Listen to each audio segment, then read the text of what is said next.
प्रजापति समाज के लिए मुझे खुशी है कि हमने पिछड़ा वर्ग में जो आता है, हमने इस वर्ग के उत्थान के लिए व कल्याण के लिए अनेक योजनाएं हमारी सरकार ने चला रखी हैं। हमने माटी कला बोर्ड का गठन करके बर्तन व कलात्मक वस्तुओं आदि का निर्माण करने वालों को प्रोत्साहन देने का काम हमारी सरकार कर रही है। मुझे ये भी खुशी है कि हमने पिछले दिनों जो क्रीमी लेयर की व्यवस्था 6 लाख रुपए थी, हमने उसको 8 लाख रुपए करने का ये निर्णय किया है। और पंचायती राज संस्थाओं में भी बीसीए के हमने 8% का प्रतिनिधित्व देने का काम ये बीसी समाज के अंदर किया है। मुझे ये भी खुशी है कि पिछड़े वर्गों के उत्थान के लिए और पिछड़ा वर्ग आयोग का गठन भी हमारी सरकार ने किया है। पिछड़े वर्ग के बीपीएल परिवारों की बेटियों के लिए हमने पिछले दिनों 51,000 रुपया शादी के अंदर शगुन की राशि के तौर पर देने का निर्णय ये हमारी सरकार ने किया है। मुझे ये भी खुशी है कि गरीब जरूरतमंद परिवारों को स्वास्थ्य सुविधाएं उपलब्ध कराने के लिए आयुष्मान भारत चिरायु कार्ड जैसी योजना के तहत 5 लाख रुपए का इलाज ये मुफ्त में देने का निर्णय ये देश के यशस्वी प्रधानमंत्री आदरणीय नरेंद्र मोदी जी ने किया है। और मुझे खुशी है कि हमने आयुष्मान और चिरायु कार्ड के माध्यम से हरियाणा प्रदेश के अंदर इस योजना के साथ जुड़ करके 22 लाख परिवारों ने लोगों ने इसका लाभ लिया है और उसकी एवज में 3,000 करोड़ रुपया उनके इलाज के लिए हरियाणा सरकार ने दिया है। मुझे ये खुशी है। भाइयों, किसी भी समाज का उत्थान करने के लिए उसको आधुनिक शिक्षा देना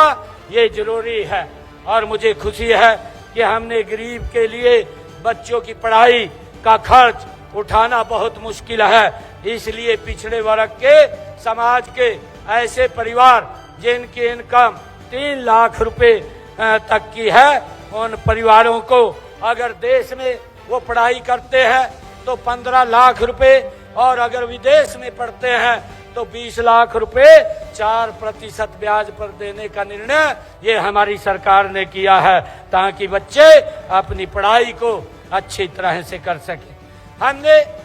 हरियाणा के अंदर प्री मैट्रिक छात्रवृत्ति योजना के अंतर्गत अन्य पिछड़े वर्ग जिनकी पारिवारिक आय 2.5 लाख रुपए है, ऐसे हमारे बच्चे जो 9वीं और 10वीं क्लास में पढ़ते हैं उनको 4,000 रुपया वार्षिक शैक्षणिक भत्ता भी दिया जाता है। और इसी प्रकार देश के यशस्वी प्रधानमंत्री आदरणीय नरेंद्र मोदी जी ने पीएम यशस्वी योजना के अंतर्गत पिछड़े वर्ग जिनकी वार्षिक आय 2.5 लाख रुपए है, विद्यार्थियों को 5,000 रुपए से लेकर के 20,000 रुपए तक का शैक्षणिक भत्ता देने का, ट्यूशन फीस देने का काम ये हमारी सरकार कर रही है। और मुझे ये भी खुशी है कि हमने पिछले दिनों ये निर्णय किया था कि हमारी जो बेटियां हैं अगर वो उच्च शिक्षा भी लेंगी तो उसका सारा का सारा फीस का खर्चा हरियाणा सरकार देगी, माँ बाप के ऊपर कोई उसका असर नहीं पड़ेगा। भाइयों, मुझे ये भी खुशी है कि हमने प्रदेश में 1,80,000 से कम आय वाले परिवारों के विद्यार्थियों को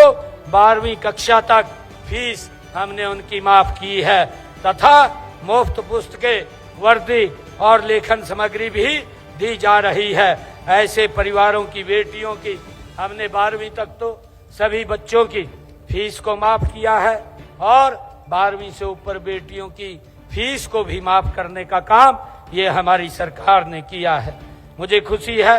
कि हमने पिछले दिनों जो संकल्प लिए थे, हमारी सरकार उन संकल्पों को